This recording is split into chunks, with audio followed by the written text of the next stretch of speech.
para solidificar los valores de un país. Congreso de la República. Aquí vive la democracia.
quien en conversaciones filosóficas me inició en la reflexión de la protección animal, en la reflexión de si esos seres sentían y eran seres vivos y por lo tanto era nosotros los protegiéramos o no.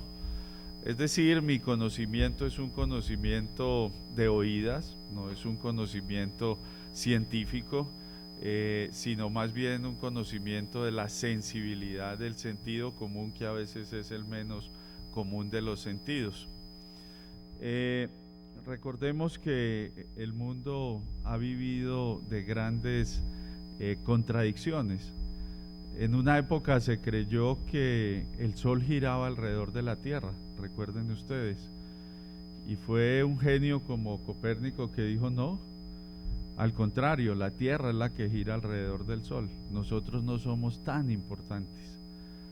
Después entonces dijimos no, pero bueno, nosotros somos seres únicos y especiales, y Darwin entonces dijo no, nosotros provenimos de los animales. Y entonces después el ser humano dijo, bueno, pero por lo menos tenemos conciencia y en eso nos diferenciamos de los animales. Y Freud dijo, no, conciencia no existe mucha, porque por lo general es el inconsciente el que prevalece en el comportamiento humano. Son todos esos paradigmas que siempre han construido un antropocentrismo, los que en determinado momento nos han hecho creer que nosotros somos los únicos seres sintientes y que todo debe girar alrededor del ser humano.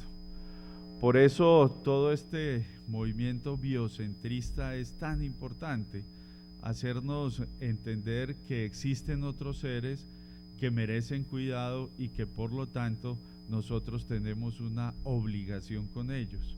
Y qué mejor que centrar entonces nuestra reflexión en torno a los animales, quienes indudablemente son seres sintientes. Desde cualquier perspectiva nosotros debemos por lo menos aceptar que si sienten pues merecen consideración, conmiseración y por lo tanto merecen protección. Y eso no ha sido extraño al nuestro devenir jurídico.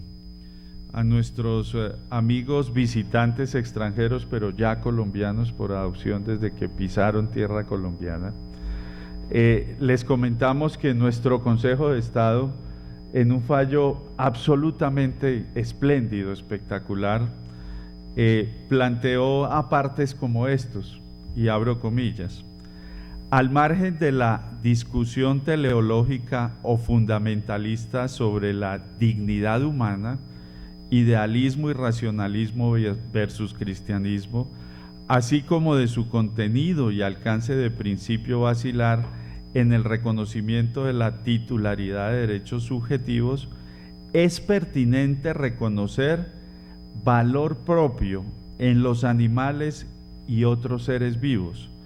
Y si bien resulta válido que el hombre en ocasiones emplee aquellos para garantizar o mejorar su bienestar o realizar actividades laborales o de recreación, lo cierto es que esa circunstancia no impide ni supone la negación de esa fundamentación filosófica que permite la interpretación y hermenéutica del ordenamiento jurídico, que permite que eso se efectúe bajo el reconocimiento de que son seres vivos dotados de valor propio y por lo tanto titulares de algunos derechos.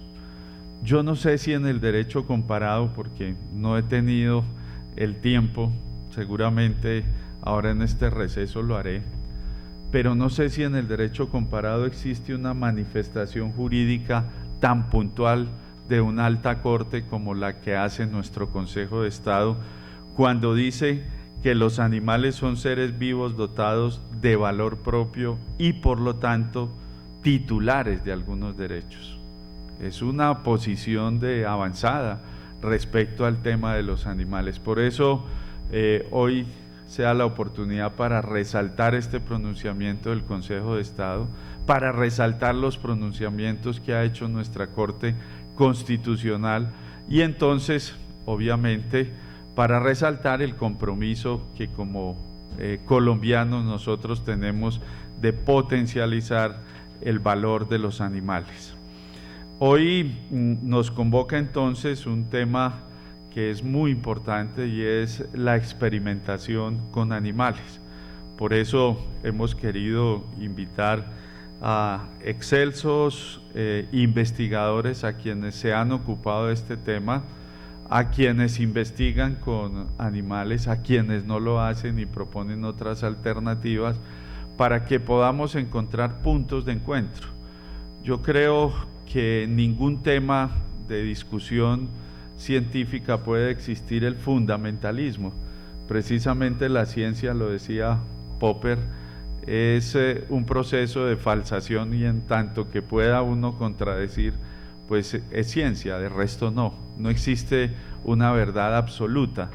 De ahí que estos foros y esta convocatoria lo que busca es, a través del diálogo, a través de escuchar las diferentes posiciones, pues poder nosotros obtener soluciones y propuestas para avanzar en el cuidado de los animales. A todos y cada uno de quienes hoy nos ilustrarán con su sapiencia, con su experiencia, quienes nos comunicarán toda su inteligencia, de verdad, muchas gracias por atender a esta convocatoria, y a todos ustedes que son los actores principales, indudablemente, de nuestro ejercicio académico, una expresión de gratitud, de reconocimiento por interesarse de temas tan importantes como es el de los animales. De esta manera, entonces, pues damos inicio a este conversatorio, esperando pues que sea para provecho, para bienestar y para el progreso del tema que hoy nos convoca, los animales. Muchas gracias.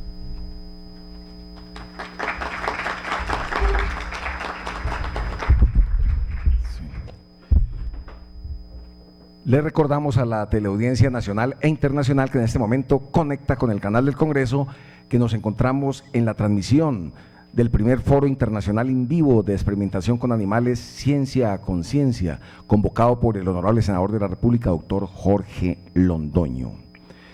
A continuación, el Honorable Magistrado Aquiles Arrieta, de la Corte Constitucional Colombiana, con el tema Fundamento de los Derechos a los Animales en la Constitución, línea jurisprudencial de la Corte Constitucional, sentencia C666, la cual sintetiza sobre los animales. Me permito leer el perfil del doctor Aquiles Arrieta. Él es abogado y filósofo de la Universidad de los Andes, catedrático y magistrado auxiliar de la Corte Constitucional.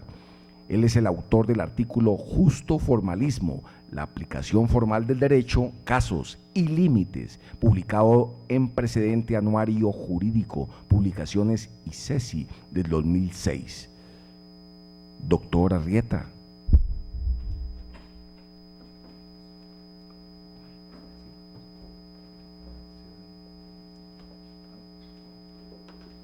Buenos días. No, tranquilo. No, muchas gracias, honorable senador, es un gusto saludarlo, saludar a todas las personas presentes que me acompañan en la mesa y en el auditorio, y por supuesto a todas las personas que en este momento estén viéndonos por televisión. Para mí, como magistrado auxiliar, esto es como parte del cuerpo técnico de la Corte Constitucional que le ayuda a los magistrados titulares a tomar decisiones.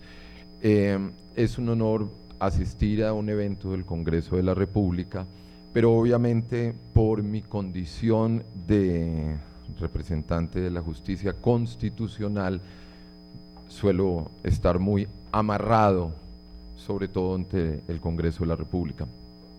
La razón es simple. La Corte Constitucional tiene que asegurar como razón básica de su función en la sociedad, tiene que asegurar que en ningún caso el poder legislativo u otro poder constituido desconozca la Constitución. Esto genera el siguiente dilema. Si el gobierno y los partidos y todas las personas son a favor de los animales, aquellos que crean que los animales no tienen derecho, que pueden ser objeto de uso por parte del hombre sin límites, tienen derecho a acudir a la Corte Constitucional a verificar que los mínimos de una sociedad democrática no hayan sido desconocidos por esas leyes. Lo mismo al contrario. Si la sociedad mayoritaria considera que puede utilizar indiscriminadamente los animales, la Constitución de alguna manera es el punto básico, el mínimo que tiene que servir para cualquiera que sea el escenario. Entonces, dividiré mi breve intervención en 3 puntos. La primera es desarrollar un poco más esta idea de forma breve, porque en términos constitucionales es muy poco lo que se puede decir. Y posteriormente diré, obviamente dentro de esos mínimos, qué está incluido de protección a los animales, y en tercer lugar daré un consejo constitucional. Bien, lo primero, ¿por qué no se puede decir mucho? Precisamente la Constitución lo que busca son los mínimos de los mínimos de los mínimos, para permitir que el juego político y el juego democrático pueda avanzar libremente. Que no se me entienda mal, no digo, por ejemplo, que ustedes no puedan soñar con unas leyes que protejan de manera amplia, generosa, total a los animales. Pero lo cierto es que en la Constitución no están esos máximos, están esos mínimos. Por lo tanto, no es la Constitución, y sobre todo en el actual momento, donde el reconocimiento de los derechos de los animales es muy precario, como lo señalaba el senador, tal vez no es el momento de hacer una protección básicamente a partir de la Constitución, pero sí creo, y por eso celebro enormemente este foro, porque es precisamente en el debate democrático y es precisamente en la acción política donde se puede lograr subir los estándares de protección de todos los derechos que consideren los ciudadanos deben ser protegidos. Paso al segundo punto. Primero, habiendo dicho que la Constitución tiene que tener cabida para todos, paso a señalar el segundo punto. Esta colisión de valores se enfrenta en muchas ocasiones. El caso de toros, digamos, es el más sencillo y conocido, en el cual un grupo de ciudadanos considera que sus tradiciones culturales, sus creencias de lo que es artístico, lo que es hermoso, deben ser respetadas y sean minoritarios, y que no se les puede imponer restricciones en razón de protección de los animales. El caso que se nos trae hoy a colisión es aún más difícil, plantea un debate más complejo. Piensen que en este momento una de las metas importantes del Estado Social de Derecho, por lo tanto de la Constitución, es la protección de la salud. Y en la medida en que se puedan convertir, en muchos casos, la experimentación de animales en camino a la garantía del goce efectivo de los derechos a la salud de muchas personas, en términos constitucionales se va a generar una colisión de valores y de principios, y creo que no se trata de esconderla, tratar de pensar que no existe, sino simplemente de enfrentar esa colisión. Como diría Estanislao Zuleta, al conflicto no hay que temerle, simplemente hay que verlo, hay que enfrentarlo y tomar medidas al respecto. Pero sí quisiera señalar que el tema que se plantea a discusión hoy, que es la experimentación con animales, plantea un debate mucho más complejo que las corridas de toros o las luchas de gallos. El apoyo para los defensores de los animales en ese caso es notablemente superior por parte de buena parte de la sociedad que en este caso, en razón a que existen otros valores como la salud. No obstante, creo también que desde el punto de vista de la protección a los animales, el debate de ciencia genera unos dilemas muy importantes también en términos de protección a los animales, precisamente porque estamos hablando de tecnologías que tienen unos alcances que no tenía el ser humano en décadas anteriores. La capacidad de transformación de la realidad o la posibilidad de afectar gravemente incluso la evolución misma a través de impactos tecnológicos lleva a pensar que la protección sobre los animales debe ser aún más sensible. Si bien hay más razones para pensar que se debería permitir eventualmente investigaciones con animales, también las condiciones en que se van a dar y el impacto que pueden tener desde el punto de vista constitucional pone en juego la protección de los animales. Quisiera señalar algo más acerca de la protección a los animales. Se acaba de leer una cita que creo que es muy valiosa en el sentido de señalar la titularidad de los animales frente a ciertos derechos. Sin embargo, creo, y es mi deber como parte del cuerpo técnico de la Corte Constitucional, señalar que hay un debate amplio, y un debate amplio tanto en el ámbito dogmático como en el ámbito jurisprudencial, y ustedes lo pueden ver en las posiciones que se presentan, en las posiciones mayoritarias o en salvamentos de voto o aclaraciones de voto en las decisiones de la Corte Constitucional. Y ahí van a ver que se refleja el debate que proviene de la academia y que ustedes seguramente conocen mejor que este suscrito. Digamos, la idea es básicamente el debate es si los animales pueden tener derecho.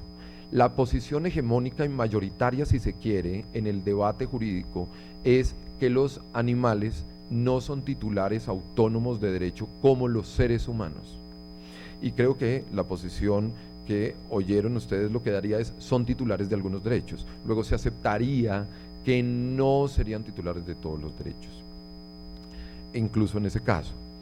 Y hay unos debates en relación a cuál puede ser la fundamentación de esos derechos.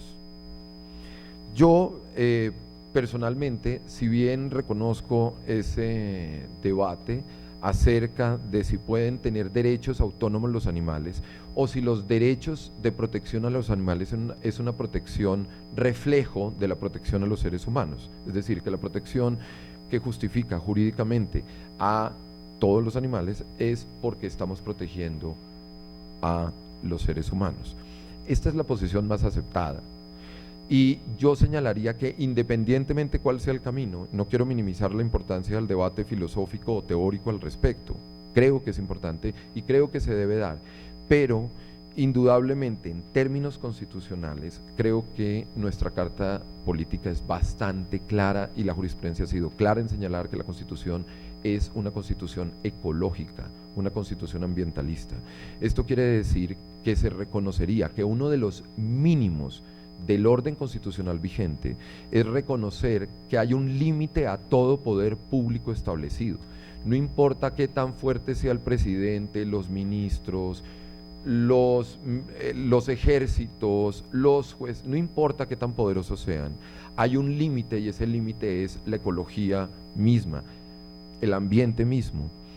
Y la Constitución tiene dentro de su Carta de Derechos el reconocimiento, y ustedes ya lo conocen, pero lo resalto, todas las personas tienen derecho a gozar de un ambiente sano.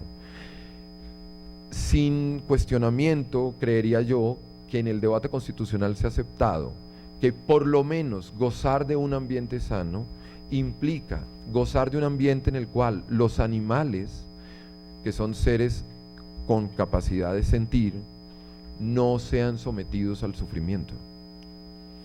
Es independientemente de la posibilidad de fundamentarlo autónomamente como un derecho autónomo de los animales en la Constitución, lo cierto es que para efectos de actuaciones prácticas, desarrollos legislativos y protecciones a los animales, es evidente que la consagración y la defensa de un ambiente sano implica necesariamente la protección y el tratar de minimizar el sufrimiento de los animales en una sociedad. Eso lo ha reconocido la Corte. El debate respecto incluso en el caso de toros, por ejemplo, es solo permitir en aquellos lugares donde ya existía esa tradición cultural, lo cual supone, obviamente, para el otro lado, que todos los animales de aquellos lugares en los cuales no existe esa tradición cultural tienen una protección constitucional a no ser sometidos a esos tratos y a ese sufrimiento. Claro, uno puede desde el punto de vista de protección de los animales estar bastante triste porque dice, pues si los que más me preocupaban eran justamente los que quedaron por fuera.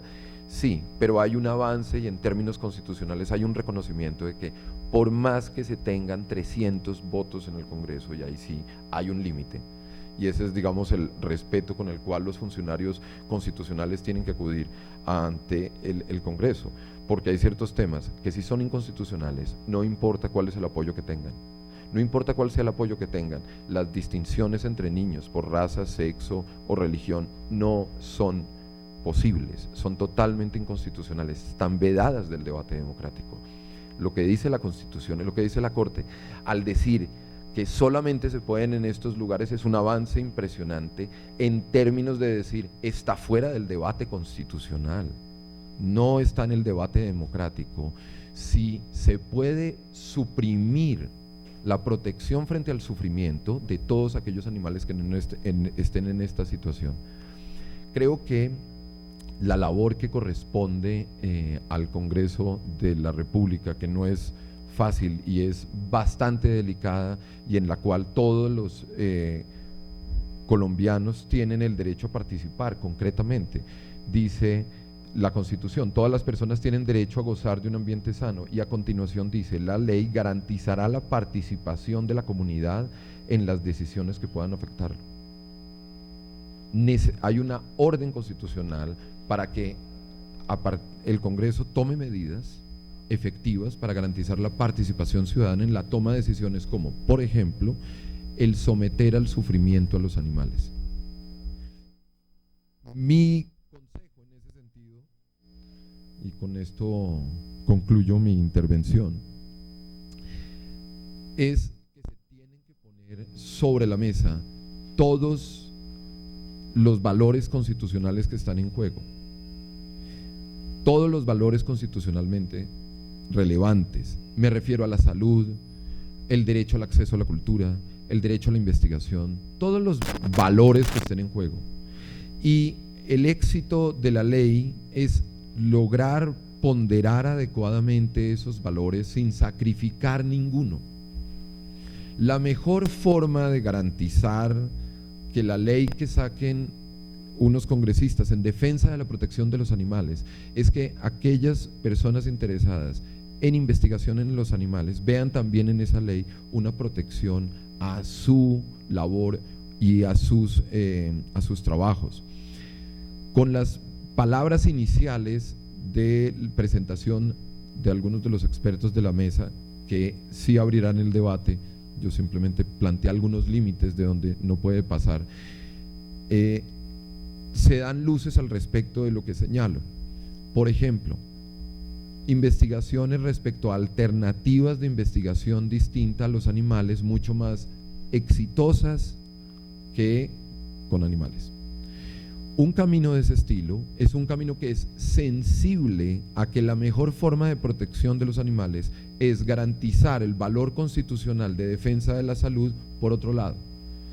Buscar un medio que, sin sacrificar el valor constitucional que la ciencia está tratando de buscar y de proteger, se lleguen a caminos que incluso puedan ser un poco más costosos económicamente, pero moral y éticamente permitan lograr el objetivo constitucional de defensa de la salud, de la ciencia, etcétera, pero a la vez permitan proteger también un ambiente sano y gozar de un ambiente sano, lo cual implicaría un ambiente donde aquellos seres con capacidad de sentir no sean sometidos a sufrimientos, y sobre todo a sufrimientos sin sentido, totalmente innecesarios, injustificados o irrazonables. Y creo que trazar las líneas acerca de la razonabilidad, de cuándo es desproporcionado el uso de los animales y cuándo no, es la tarea del millón, y creo que es el trabajo en el cual los expertos van a poder ayudar y dar luces para este debate en democracia. Muchas gracias por su atención, muchas gracias por la invitación, señor senador. Gracias.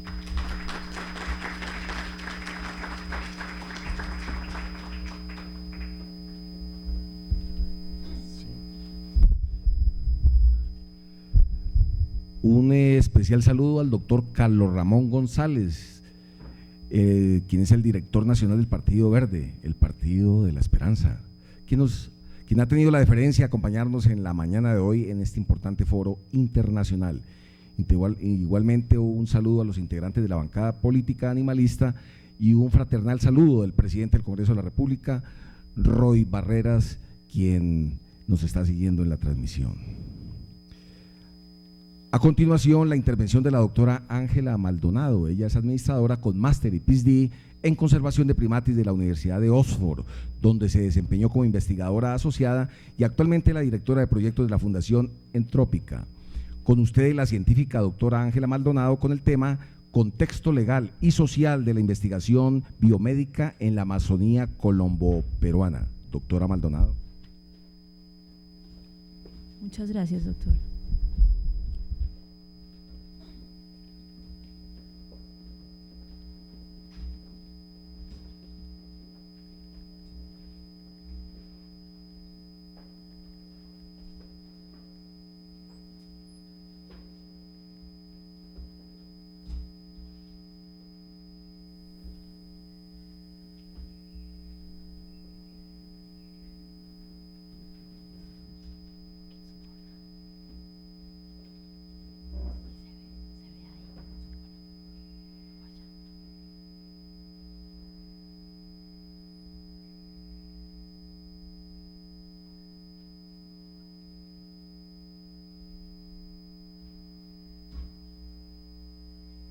¿Se ve allá o no? ¿En la pantalla únicamente? Listo, entonces la presentación va a estar al frente. ¿Se va a ver únicamente en la pantalla?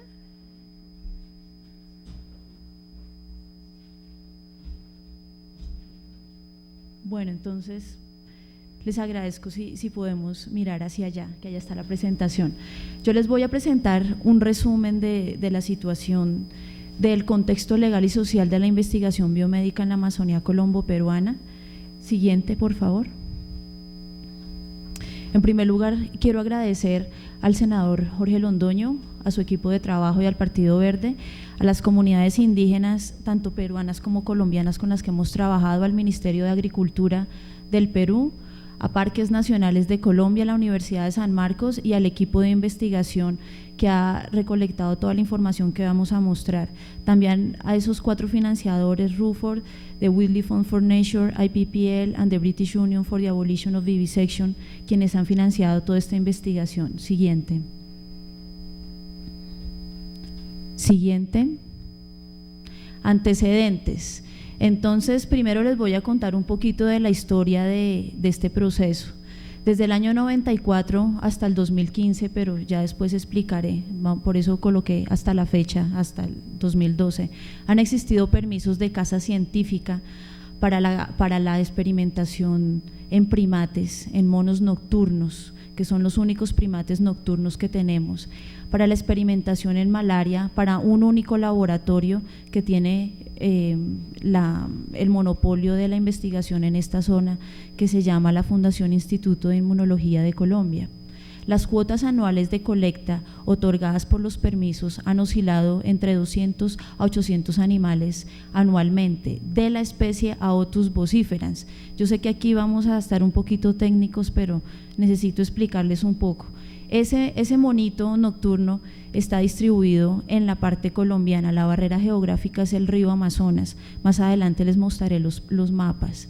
Y obviamente porque estamos en territorio colombiano y los permisos es para experimentar dentro de territorio colombiano, solamente se han dado permisos para esta especie. No obstante, nuestra investigación ha demostrado que los animales vienen principalmente del Perú, más o menos en un 65%. Siguiente. ¿Qué contienen estos permisos de caza científica? Entonces son unos colectores indígenas que pues es la gente que habita la Amazonía colombiana, colombianos obviamente, donde sus autoridades indígenas, que son llamados los curacas, autorizan a un grupo de personas a colectar estos animales para luego ser vendidos para la investigación en malaria, ¿Quiénes están a cargo de entregar estos permisos de investigación? La Corporación Autónoma Regional, que en este caso es Corpo Amazonía. Ahí resalté venden, y ya les mostraré por qué.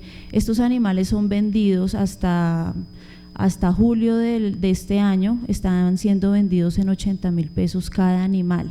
Esa foto, que desafortunadamente no se ve bien, es de un colector de Gamboa, Perú, una población peruana, donde él nos está mostrando el animal que va a llevar a vender. Siguiente. No obstante, el decreto sexto del artículo 21 del decreto, perdón, el capítulo sexto del decreto 309 del 2000 dice: prohibición de comercializar especímenes o muestras obtenidas con fines de investigación científica. O sea, ya sean plantas, sean animales, cualquier muestra recogida, vegetal o animal, necesita un permiso de colecta y además no puede ser vendido ni comprado, es decir, no puede ser comercializado. Ahí volví a colocar, es Corpo Amazonía la entidad que otorga estos permisos de investigación. Siguiente. Las prácticas, ¿cómo se capturan estos animales? Pues los han capturado los indígenas por más de 35 años, no tienen ningún equipo, los riesgos para el indígena son altísimos porque generalmente tienen que trepar árboles de 30 a 40 metros, ya más adelante explico con más detalle, y ellos no tienen ninguna técnica ni ninguna capacitación para hacer esto. La forma como los animales son mantenidos en las comunidades es más o menos en unas cajas de madera donde los excrementos y el alimento que les proporcionan se mezcla y muchos de los animales mueren antes de llegar al laboratorio por las condiciones que son mantenidas en las comunidades. Siguiente. Existen unos protocolos de captura, de transporte, de manejo, de experimentación, de mantenimiento dentro del laboratorio, que el laboratorio tuvo que entregar a Corpo Amazonía como parte de sus permisos, pero pues están en papel pero no se han aplicado. De lo que nosotros hemos hecho seguimiento, por ejemplo la foto de arriba, les voy a contar que el tribunal revocó el permiso que existía para esto a principios de julio, y a finales de julio todavía existían estos animales confinados en esas cajas de madera en unas condiciones críticas. Entonces de esto, de las visitas que nosotros pudimos hacer, se puede ver que la supervisión de Corpo Amazonía como autoridad ambiental es ineficiente. Siguiente. Muchas veces capturan los animales y pues hay crías o infantes, es decir, animales pequeños. Los animales, para poder ser entregados al laboratorio, tienen que tener un peso superior a 650 gramos y hembras embarazadas no son compradas por el laboratorio. ¿Qué hacen las personas de las comunidades? Pues ellos tienen que buscar provecho de los animales que están ahí, entonces lo que hacen es mantenerlos para venderlo en el mercado de mascotas. Esta foto es de una turista que se acercó a buscar a la autoridad ambiental, donde no encontró ninguna atención a su queja, entonces nos buscó a nosotros, donde le estaban vendiendo esta cría de mono nocturno por 50.000 pesos y por cada foto que se tomara con él eran 10.000 pesos. Quiero recalcar que esto fue a principios de año, cuando las inundaciones del río Amazonas acabaron con los cultivos de las comunidades indígenas y están en unas condiciones precarias, donde su seguridad alimentaria está siendo gravemente afectada, y tengo que decirlo que el apoyo del Estado ha sido mínimo. Siguiente. Otro punto, ¿por qué estamos hablando de todo esto? Es que después de que estos animales son colectados del medio silvestre, son inoculadas con cepas de malaria. En algunos casos, aparentemente es un 30% de los animales a los cuales se les extrae el vaso para que puedan realmente ser afectados por la malaria. Luego de todo este procedimiento, los animales son liberados nuevamente en territorio colombiano. Entonces estamos hablando que son animales capturados en Perú, vendidos por colectores peruanos al laboratorio, y luego el laboratorio, con la supervisión de Corpo Amazonía, los libera dentro de territorio colombiano, lo que está ocasionando una contaminación de especies, porque esta especie pertenece al otro lado del río.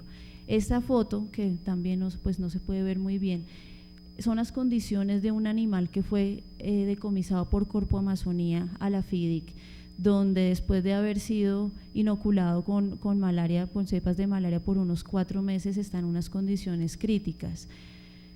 Absurdamente nos lo entregaron a nosotros para salvarlo. Yo no estaba, porque yo no lo hubiera recibido. El animal estaba en unas condiciones críticas y eso es responsabilidad tanto de la autoridad ambiental como del laboratorio de satisfacer o que los protocolos éticos de manejo de animales en cautiverio sean óptimas. Se nos fue ya, listo. Entonces existen esos casos donde los animales están en condiciones críticas y no hay quien responda ni quien los cuide ni haga nada por ellos. Siguiente. Algo de lo que el laboratorio argumenta es que las tasas de reproducción de estos micos en cautiverio son muy bajas. Aquí yo les quiero dar un ejemplo de una presentación que vi en el último Congreso Internacional de Primatología en Cancún, que eso fue en agosto, donde hicimos un simposio únicamente sobre el género Aotus. ¿Por qué? Porque las denuncias que yo he puesto a nivel internacional han llegado a las altas esferas de lo que es la primatología y la conservación. Todos los colegas primatólogos decidieron que para darle realmente un poco más de información al resto de colegas sobre estos monos nocturnos se hiciera un simposio únicamente sobre este género que son los micos nocturnos Aotus. Un señor que es de apellido Williams nos dio una presentación excelente de un sitio que se llama The Owl Monkey Breeding and Research Resource de la Universidad de Texas. Desafortunadamente ustedes no pueden ver ahí, pero las tasas de reproducción son altas, o sea, hay un promedio de 400 animales en este momento. Ellos tienen 4 especies diferentes de Aotus y ellos empezaron en el año 71, luego terminaron no solamente tienen Aotus, tienen otras especies, pero nuevamente iniciaron en el 2002 y hasta la fecha han tenido que colocar implantes contraceptivos porque la reproducción de estos animales estaba creciendo y la demanda era inferior a la oferta. Entonces, con esto les quiero decir que la reproducción en cautiverio de estos animales no solamente es eficiente, sino que a veces hay que controlarla. Algo más que recalcaba este señor en su presentación es que los animales en cautiverio proporcionan control sobre variables durante la experimentación. Cuando ustedes están experimentando con animales silvestres, ustedes no saben estos animales con la cantidad de enfermedades, bacterias y otros organismos que ingresan una vez llegan al laboratorio.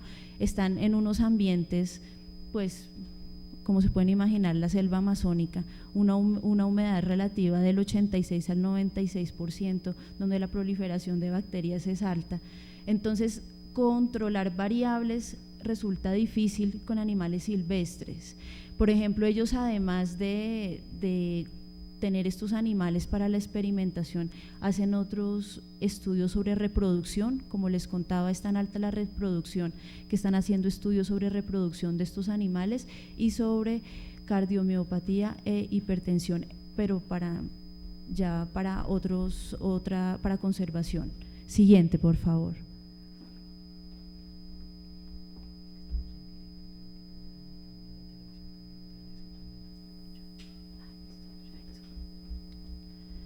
Otras alternativas. Entonces, yo les voy a contar más adelante sobre una acción popular que interpusimos por esto. Entonces, algo que les quiero decir es que nosotros no hicimos esto para acabar con la investigación en malaria, desde ningún punto de vista. Respetamos esta investigación y creemos que es necesaria porque creemos que el bienestar humano es prioridad ante cualquier otra cosa. Entonces, lo que les voy a mostrar en la próxima diapositiva son alternativas. Ahí van a encontrar un link que se llama www.malariavaccine.org. ahí ustedes pueden entrar y pueden ver todo lo que se está haciendo a nivel internacional. Entonces, hay dos cosas. Por ejemplo, yo les hablo del caso que conozco cercano, que es de la Universidad de Oxford, del Instituto de Enfermedades Tropicales, donde desde el año 2005 viene experimentando en humanos, en voluntarios. Existen todos unos protocolos, pues en el Reino Unido y en Europa la mayoría de medicamentos que son probados en animales son voluntarios, o sea, la persona lee un protocolo, se le realiza un pago por ser voluntario y están, por ejemplo, en el caso de la malaria, necesitan estar bajo experimentación un mínimo de 6 meses. Otro es un sistema que se llama T-Cell Receptor Mimic, TCRM, ¿no? Pues yo no soy médica, pero supongo que los médicos aquí han oído de ese sistema, donde se está usando eso. Y en el otro lado les estoy mostrando donde hay información súper importante de vacunas contra la malaria que ya van en la fase 3, ¿no? Mientras que la que nosotros de la que yo estoy hablando en este momento, continúa en la fase 0. Cuando están en la fase 3, ya la experimentación se hace sobre humanos, no sobre animales. Siguiente.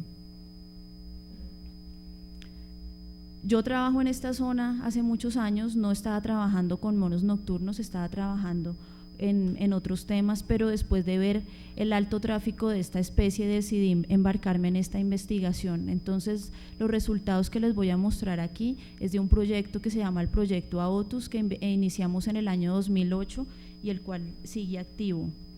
¿Qué deseamos con este proyecto? Cuantificar el impacto ecológico, económico y legal de la extracción de monos nocturnos para la investigación en malaria en la frontera colombo-peruana. Siguiente. ¿Qué hicimos? Primero se hizo un proyecto piloto.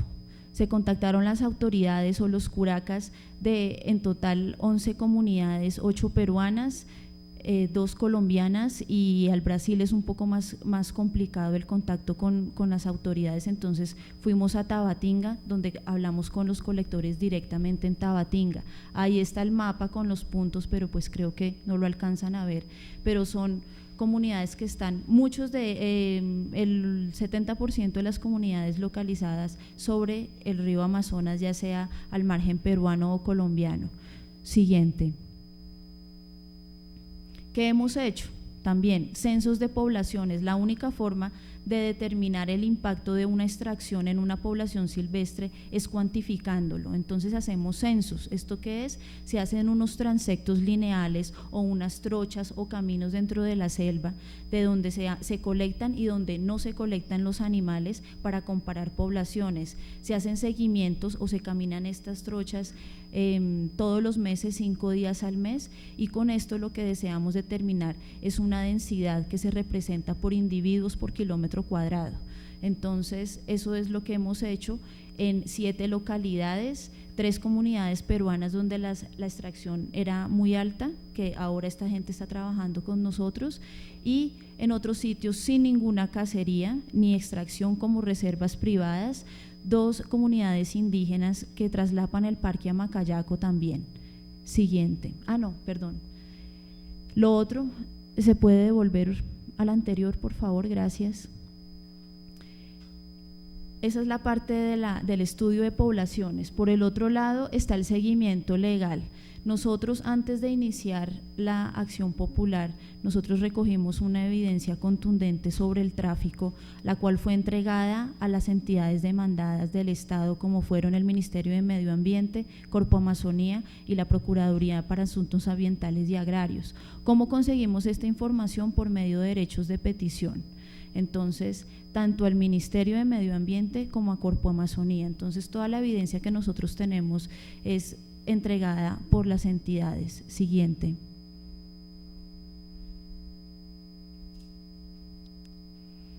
La acción popular la establecimos en abril del 2011 porque no obtuvimos una respuesta de ninguna de las entidades que tienen la autoridad y tienen el deber de proteger los derechos colectivos cuando estamos hablando de la conservación del ecosistema y en especial de la Amazonía colombiana.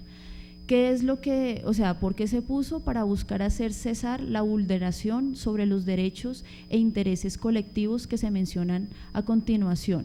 Una que es muy importante, que es la moralidad administrativa, la existencia del equilibrio ecológico y especialmente su manejo en áreas de frontera, la conservación de especies animales y vegetales y la seguridad y salubridad pública. Siguiente.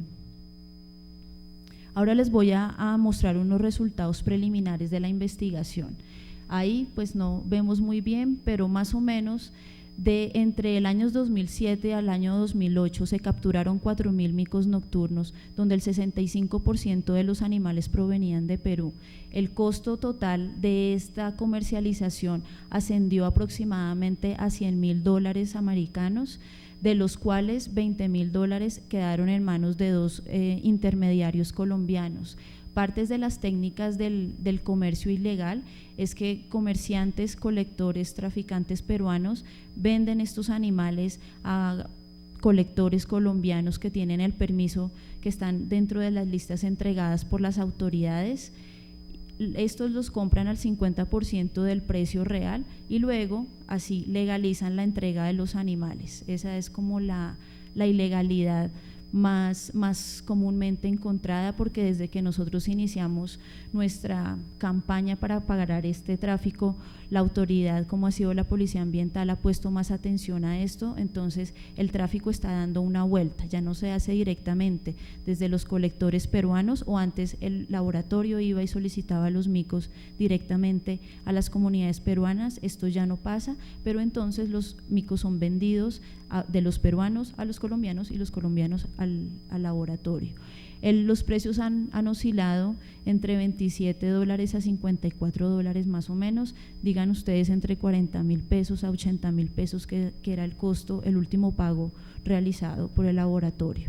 Toda esta información ya está publicada desde el año 2009 hasta la fecha. Hemos publicado todo esto en revistas indexadas. Siguiente. No se ve nada, pero ahí lo que yo quería mostrarles era una comparación de poblaciones.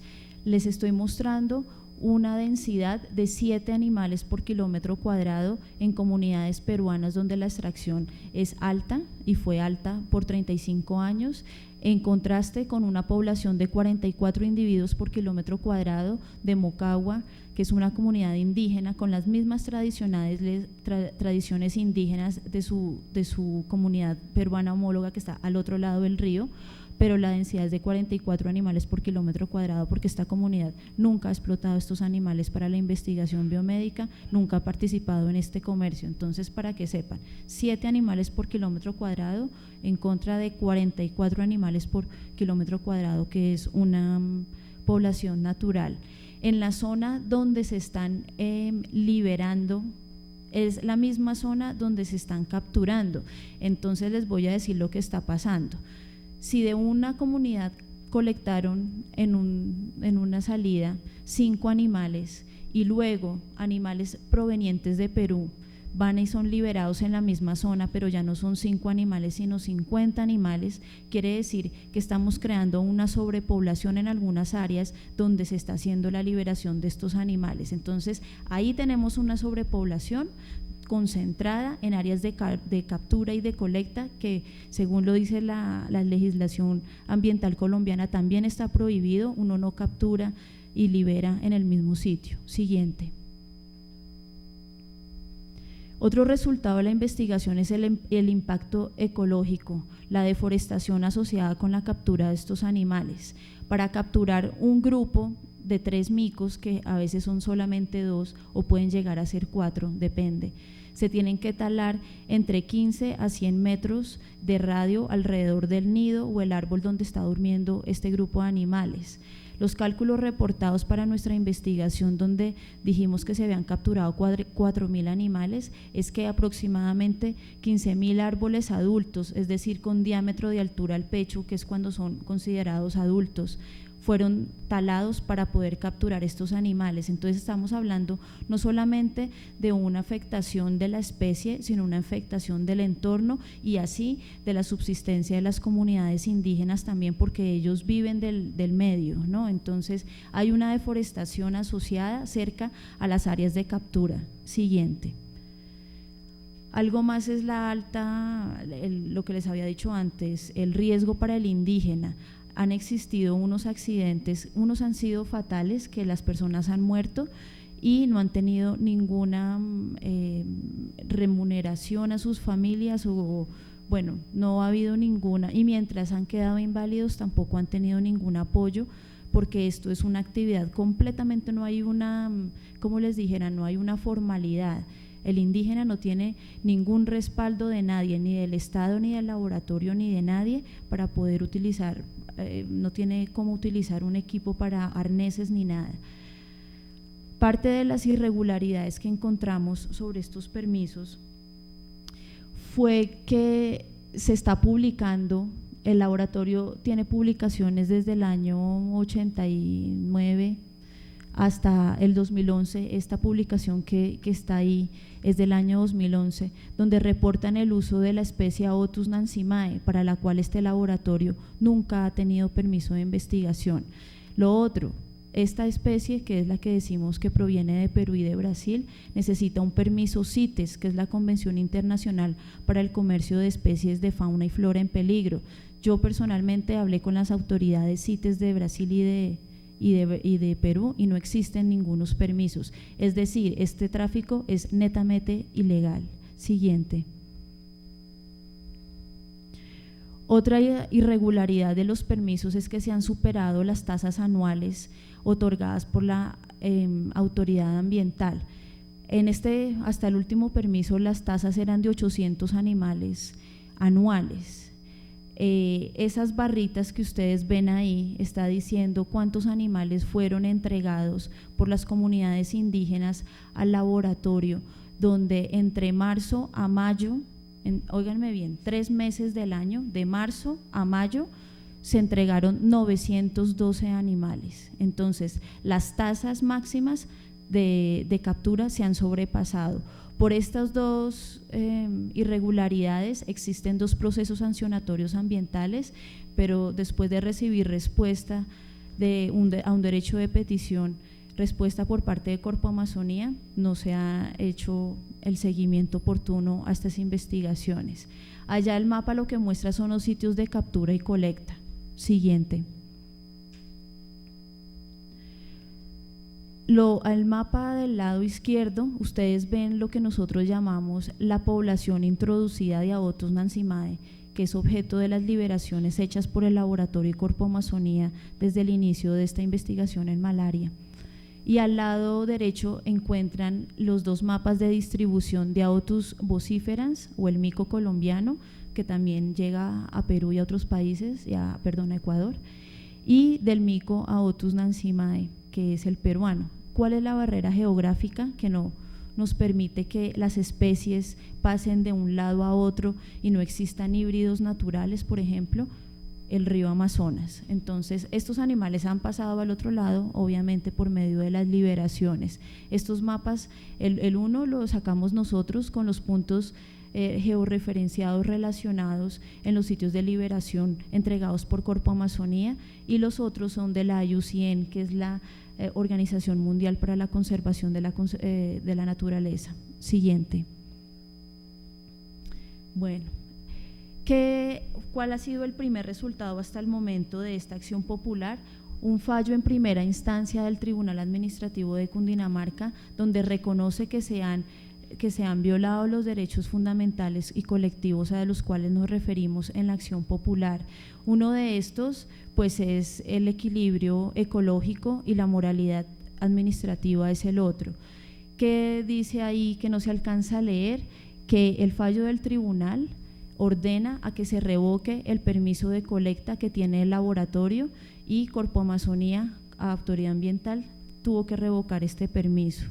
Lo otro, son 8 puntos en total. El siguiente punto es que Corpo Amazonía y el Ministerio de Medio Ambiente deben investigar a los funcionarios que dejaron vencer términos o que no hicieron los seguimientos a las investigaciones que se abrieron. También de derecho de petición recibido la semana pasada de Corpo Amazonía, lo que dictó el Tribunal de Cundinamarca no ha sido seguido por Corpo Amazonía hasta el momento, ¿no? Entonces aquí existiría un acto de desacato porque esto lo determinó el tribunal y no lo ha hecho la autoridad a cargo de responder por esto. Siguiente, por favor. Siguiente. Aquí les quiero mostrar la persecución que hemos tenido a nivel local ha sido grande, ¿no? Desde todos los puntos de vista han tratado de que la acción popular sea parada por parte de nosotros y la persecución se ha manifestado de diferentes formas, como llamadas anónimas, como emails, como hacer pagos a autoridades indígenas para que hagan reuniones en donde nos están presionando las autoridades indígenas a que paremos la acción popular. Entonces esto fue una reunión que se hizo el 23 de julio con el presidente de Aticoya, que por cierto fue destituido por corrupción. Ya hay un nuevo presidente, pero esta persona fue la que convocó a la reunión. Aticoya es la Asociación de Indígenas Ticuna, Cocama y Yagua. Les agradecería si podemos ver el video, si pueden hacer clic ahí.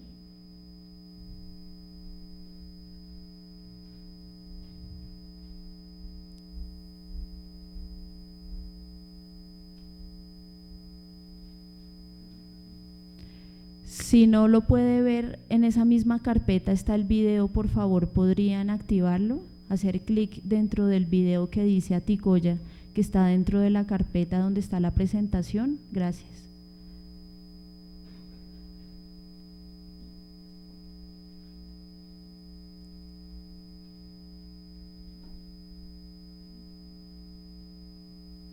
Bueno, este video lo que muestra es que a pesar de que la reunión fue lo que se puede llamar una emboscada, yo llegué con la policía ambiental y la policía de Puerto Nariño porque las condiciones eran un poco extrañas de la forma yo también pues aprovechando y decir esto, los curacas están tomando decisiones solos en la ciudad de Leticia en cuanto a aquellas previas que hay, porque yo sé, porque hay unos curacas que han tomado decisión. Ahora, dicen que las vacunas no han salido, pero yo sé que del 2001, que cuando Jerónimo, que era curaca mayor en Casa Grande, de eso cuando se firmó por primera vez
Partido de la Esperanza.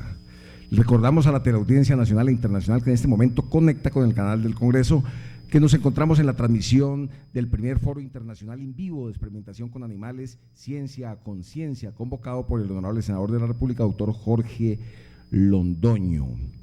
A continuación, la intervención de la doctora Claudia Isabel Brieva. Ella es médica veterinaria con máster en Ciencias de la Salud de Animales de la Universidad de Londres.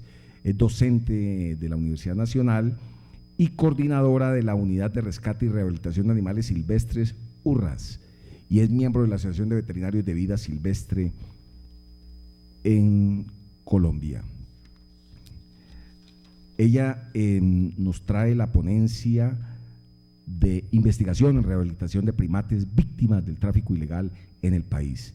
Doctora Brieva.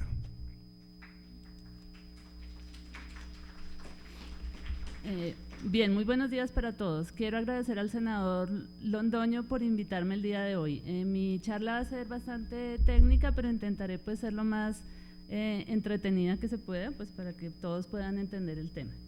Entonces, si podemos, por favor, poner la presentación en el televisor, les agradecería.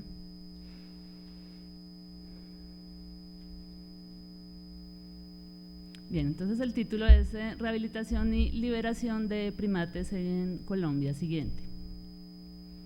Voy a empezar con un contexto de qué es la rehabilitación de fauna. Básicamente es volver a habilitar a un individuo de fauna silvestre que ha sido sacado de su medio por alguna razón para que vuelva a adquirir esas características que le permiten la supervivencia en su medio. Entonces, un animal para estar en su medio, digamos, y poder sobrevivir necesita saber cazar, saber qué comer, defenderse de predadores, conocer un poco los cambios de clima. Entonces, estas habilidades se pierden cuando es extraído de su medio por un tiempo, pues, considerable. Entonces lo que intentamos es que vuelva a retomar estas características. Siguiente. La siguiente, por favor.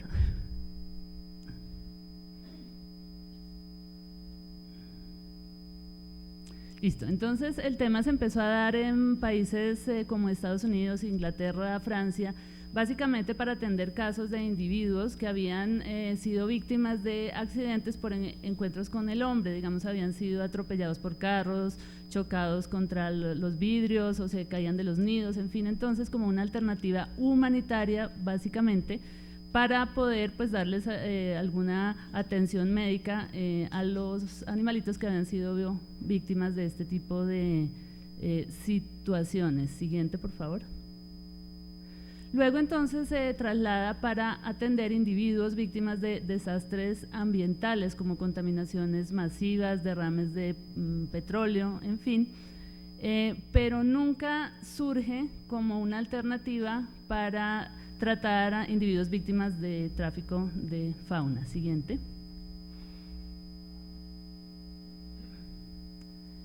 Los países entonces en desarrollo como Colombia, el principal problema que tenemos de manejo de fauna silvestre sacada de su medio es debido al tráfico de fauna, ¿cierto? Entonces los individuos son sacados del medio para ser comercializados, llegan a las tiendas, se venden y luego son decomisados o entregados por las personas que los tienen. Entonces se piensa que la rehabilitación también puede ser una alternativa para que estos individuos puedan volver nuevamente a su medio. Entonces hay algunas organizaciones que son pioneras en Colombia, como vemos ahí la Sociedad Mundial para la Protección de los Animales, por sus siglas en inglés, WISPA, fue pionera en el país. Ellos crearon un centro en Suba, en el cual pues empezó a trabajar el tema de la rehabilitación de fauna en Colombia. Se adaptaron los métodos de otras partes del mundo y entonces se empezó a capacitar gente en Colombia para poder liderar el tema. Siguiente. Entonces se puede tomar pues desde varios enfoques, ¿no? Entonces uno es el, como les contaba ya, el de los animales huérfanos, víctimas de accidentes, y el del tráfico de fauna. En el segundo caso hay diferencias importantes. Una es que se trabaja con volúmenes bastante grandes. O sea, el tráfico de fauna mueve cantidades impresionantes de individuos. Se trabaja también con una gran diversidad de especies, vemos desde insectos hasta primates, pues lo que uno quiera. El problema es de una proporción bastante grande y el tráfico amenaza seriamente la conservación de las especies, lo que no pasa con casos, digamos, individuales de animalitos que se caen de los nidos. En fin, aquí sí hay una amenaza importante para la conservación. Siguiente.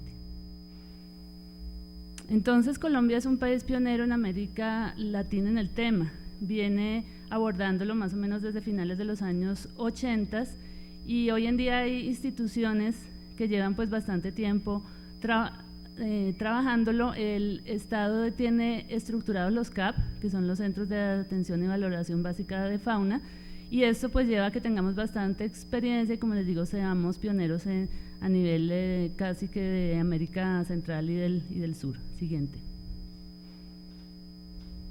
Hay muchas experiencias en el mundo, o sea, como les digo, no somos los únicos. Hay centros especializados en rehabilitar chimpancés, rinocerontes, cebras, en fin, lo que quieran. Entonces, es un método que hace parte pues de las ciencias biológicas y veterinarias, que está, digamos, avalado y reconocido en varias partes del mundo. Ahí vemos pues algunos ejemplos de centros de rehabilitación a lo largo del globo. Siguiente.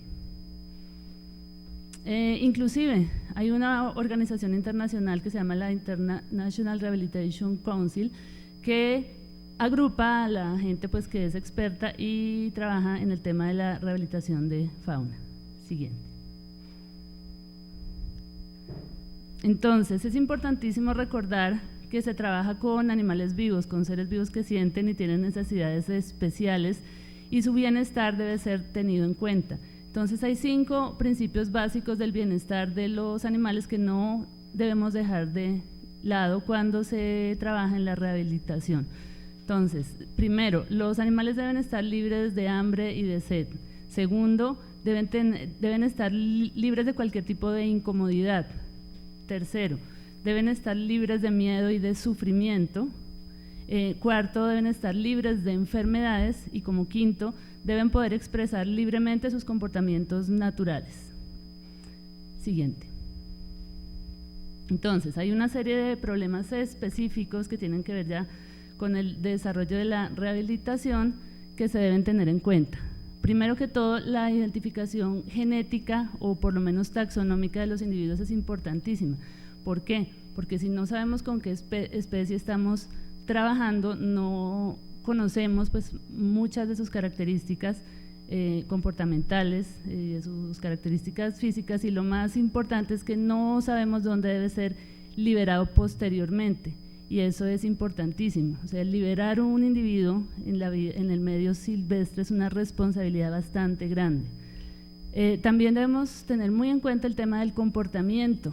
Un animal que no tenga los comportamientos básicos que le permitirán subsistir en el medio no podrá ser llevado a él nuevamente, porque seguramente morirá, o lo peor es que puede llevar comportamientos aberrantes a las poblaciones silvestres. Como tercer punto, la sanidad también es clave. Entonces, un individuo que se libere y que porte enfermedades o que pueda ser un peligro para las poblaciones naturales, pues es, como todos entenderán, contraproducente para la conservación. Entonces, debemos estar, por lo menos garantizar hasta cierto punto, que el individuo es un individuo sano.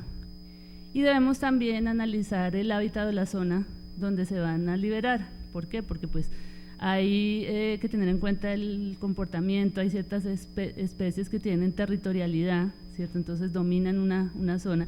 Si liberamos un individuo donde ya hay uno, que es digamos el dueño de la zona, entonces habrá enfrentamientos y el individuo nuevo seguramente morirá.